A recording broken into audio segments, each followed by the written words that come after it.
Should we study the ancients?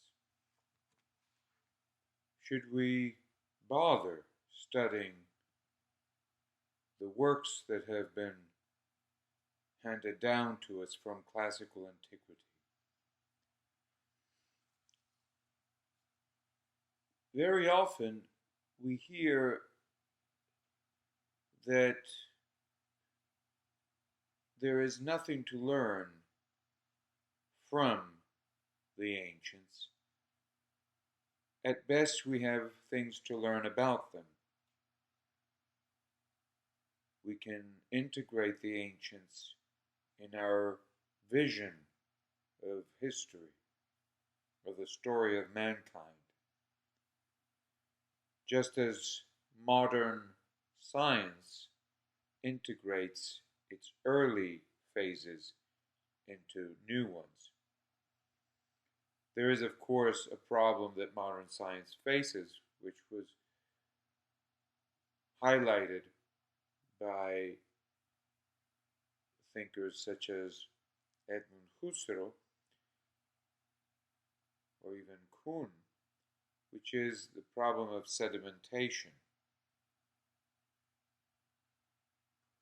The sense that key concepts have in the early phases of modern science is lost, covered up by new senses. Be that as it may, the question remains open. Is there something that we can learn from the ancients? A scholar whose name is Hillel Gilden contributed a brief speech to a conference held in Chicago, a conference about Leo Strauss.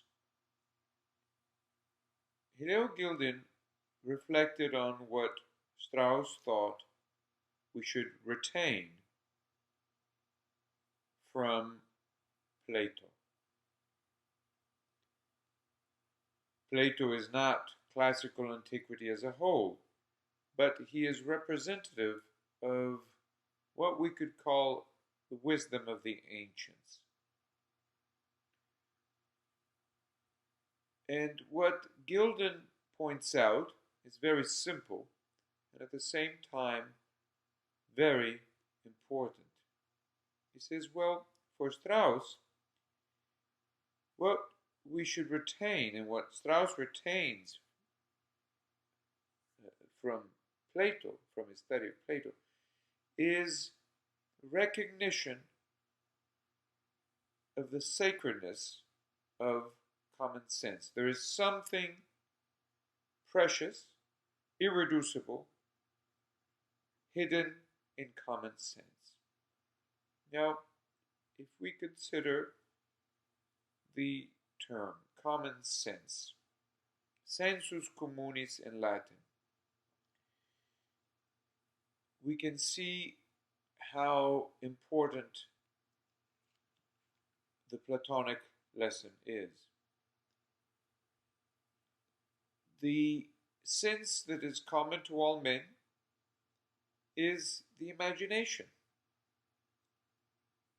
In the imagination, all of our bodily senses are integrated. There is something of the nature of a dream in the imagination, but there is something at the same time that is irreducible, something that is worthwhile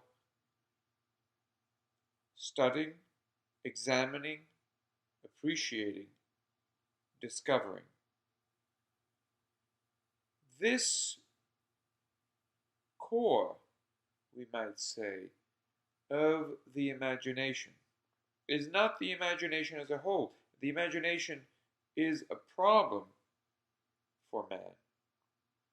We can't just follow the imagination or common sense. It is not enough.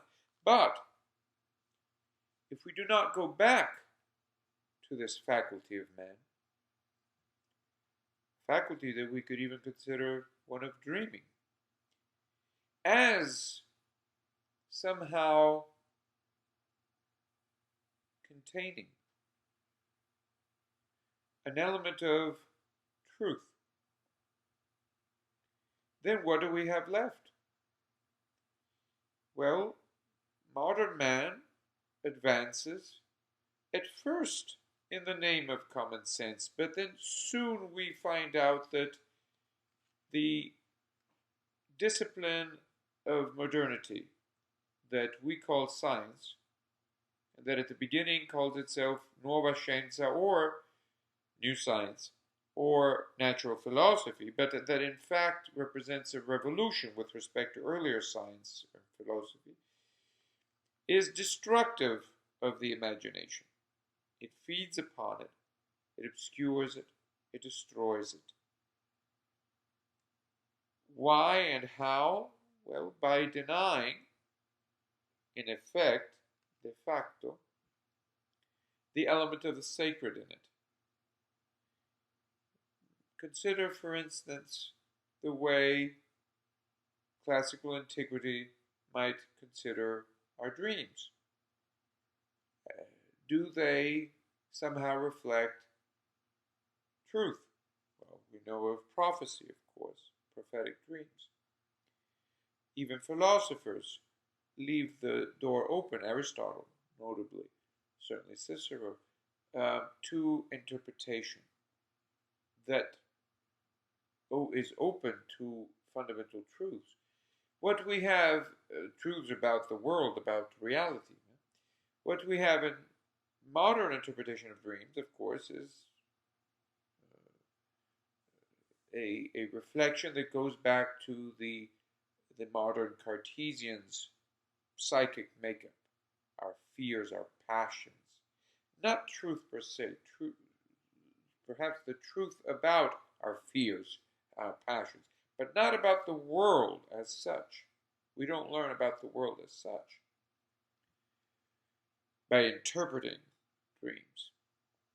The possibility of prophetic dream is discounted as nonsense, scientifically speaking. This is simply a sign, a clue to the poverty of modern man, the poverty of mind. So, what is it that we should retain from Plato? Plato is a rationalist, so nobody in his right mind will say that he doesn't know how to argue rationally. But at the same time, he is, of course, a poetic character, and he retains this appreciation for the imagination. There's something mysterious, something that vulgar poets will not readily recognize. Something sacred and divine, even, hidden at the heart of common sense or of the imagination. So even the child, especially the child, is in a dream world, but this dream world bespeaks something antecedent, something that it presupposes. Our dreams presuppose a reality transcending them. Now, it may very well turn out to be that that reality is, you could say, a dream in the mind of God. The distinction between a human dream and God's dream is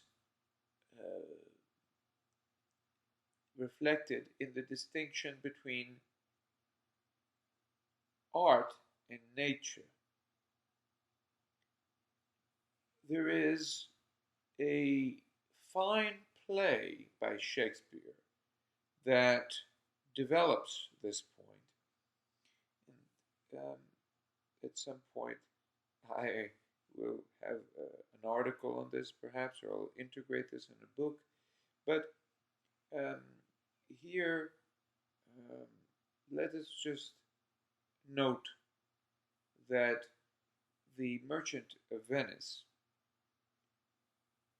well known and much admired and celebrated, a play by William Shakespeare, is fundamentally a play about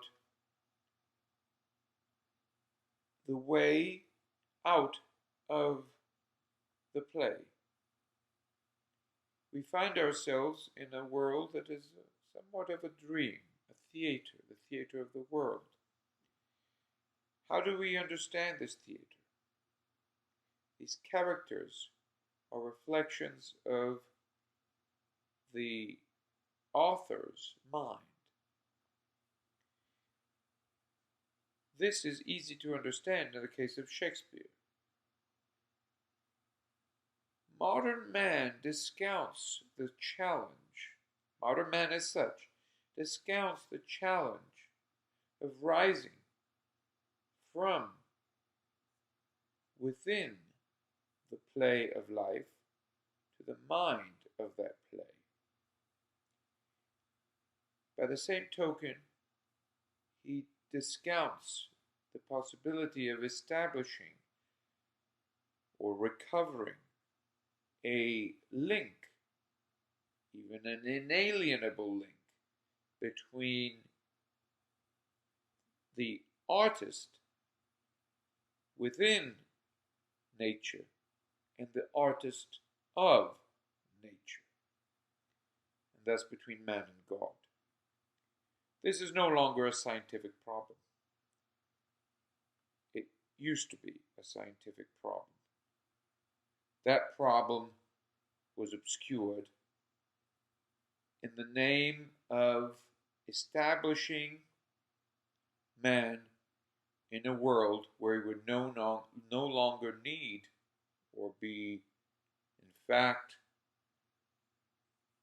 inclined to discover what is outside of it.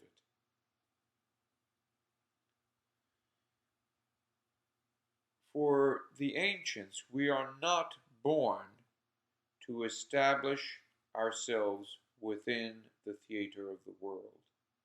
Ultimately, we're born to come out of it.